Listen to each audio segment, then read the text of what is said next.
court cases? Get the brief. Court does call the case of the People's State of Michigan versus Sherrone Moore.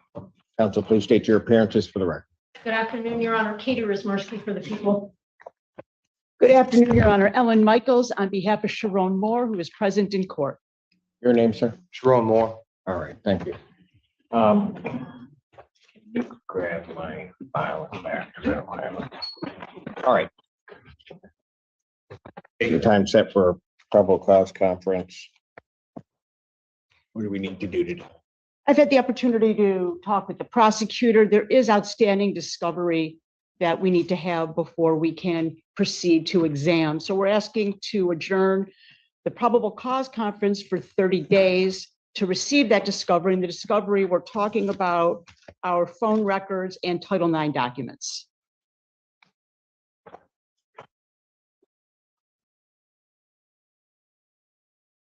Okay.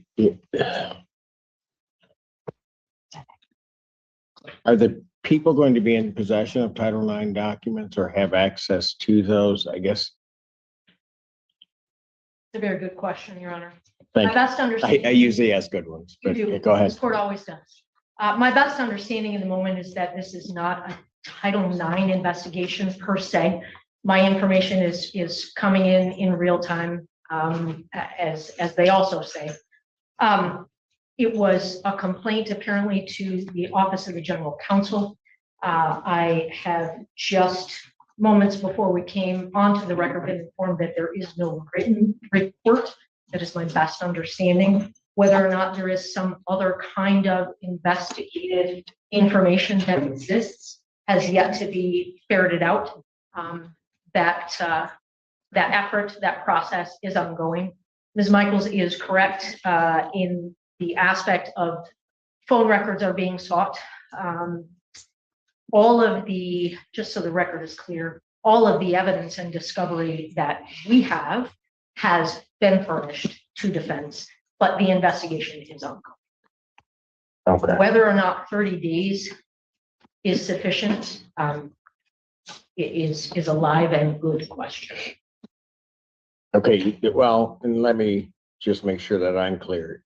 Whether 30 days would be sufficient for phone records is questionable, or for everything that Ms. Michaels indicated, I guess. I believe my thought was everything, but I think that also applies to the phone records. Quite frankly, Judge, I don't know what that timeline is. I can try to find that timeline out and communicate that to the court and counsel, but I don't have that. Okay, and I guess I'm not, what I don't want to get to, I guess, is a point where we're at a certain point, it may be ready to be set for exam or do whatever, and everything that these records, I'm presuming, Ms. Michaels, that you're saying from the U of M, that are records from the U of M. Correct. It's our understanding that when you just step back a touch from the actual incident, there were statements made and things done earlier that day to the U of M, statements made by the complaining witness that are going to be important to this investigation because her credibility will always be at issue, and different statements she made to different people will need to be evaluated. So those statements are important. Okay, I get that, but those, I mean, aren't those documents or statements that you can get on your own, or?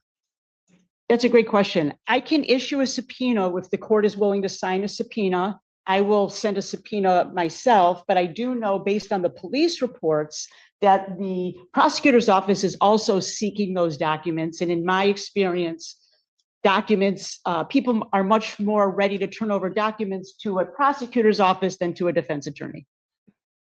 We may quibble about that, but Yeah, I don't, depends on one's view of life, but but I take no issue with discovery flowing it through us. yeah, right. I don't have a problem with that either. It's just, I'm trying to figure out if the request is made. So, because are you attempting to try to obtain those documents? I am. Okay. And then once you obtain them, if you do obtain them, you're going to inform counsel or provide them to counsel. Immediately. Gotcha. One more thing, Your Honor, for due diligence sake, maybe I should submit to the court a subpoena for signature, and of course, I'll serve the prosecutor, and I can also submit a subpoena requesting those records, having them returned to the court. Well, having the results come to the court. Correct. Okay, and then we would. Okay, I don't have a problem with that if we're the go-between that it comes here and then goes out. I don't necessarily have that, so unless there's some legal objection to it, if you submit a subpoena to the court, I would sign off on it, I guess, try to get this, so we can get this thing moving. 30 days. So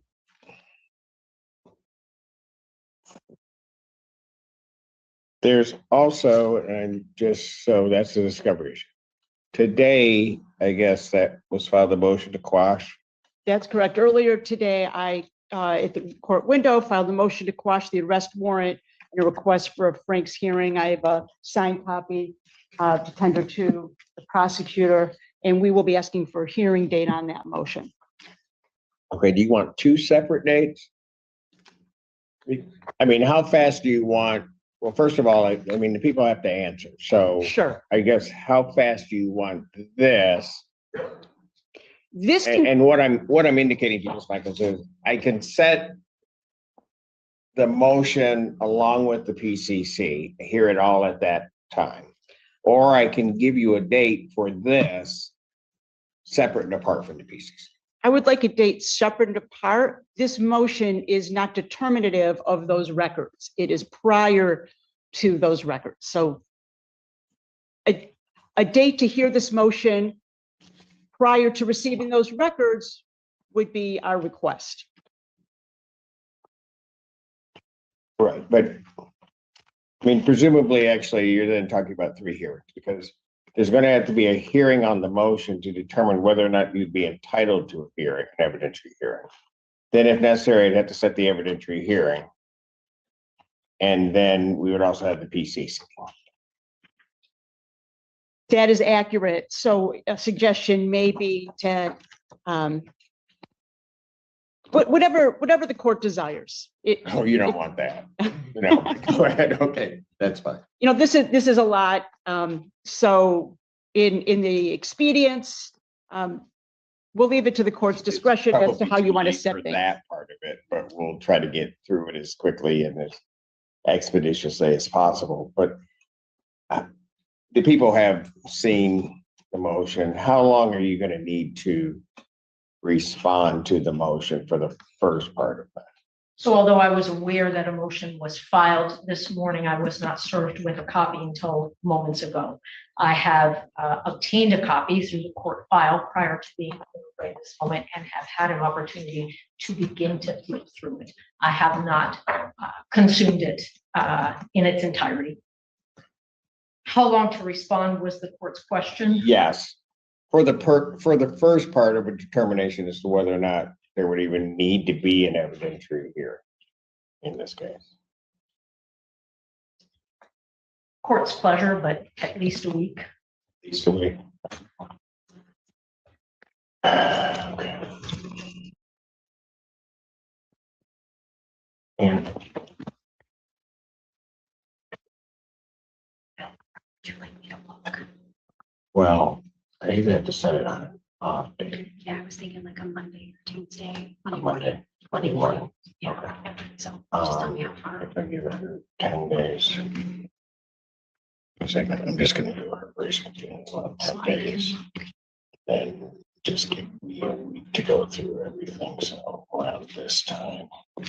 Yeah. It's jury selection. Seriously, I think so. We can just move the date.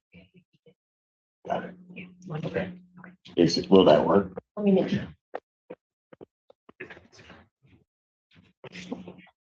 Yes, that. All right. So with reference to the motion, I'll have the prosecutor's response will be due by maybe longer than a week, February 2nd. Thank you.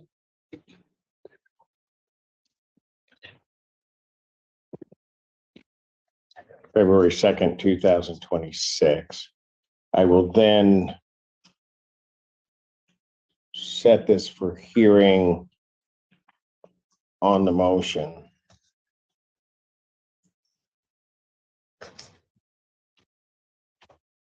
For February 9th, Let's do 1 p.m. 2026, Yeah. at 1 p.m. Your Honor, may I speak out?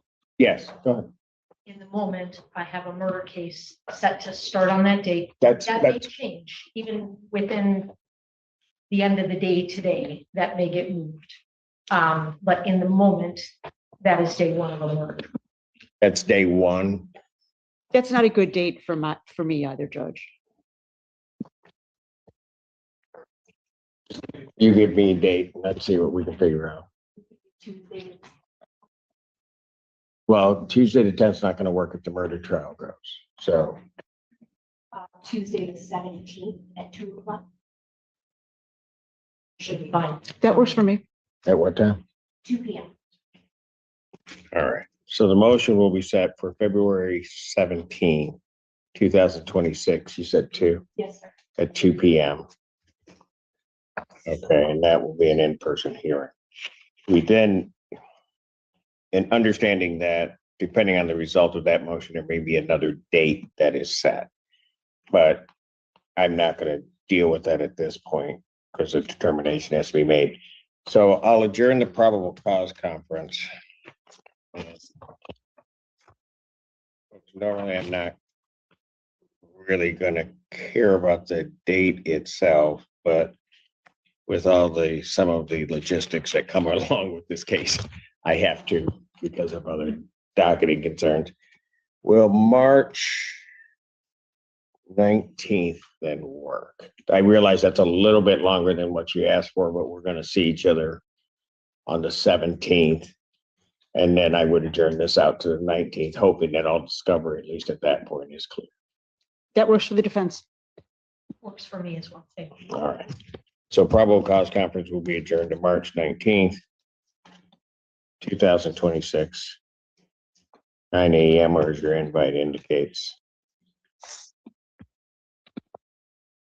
there anything else, Ron? Nothing for the. No, Your Honor. All right. Thank you you very very much. Bond will continue. Thank you. Thank you.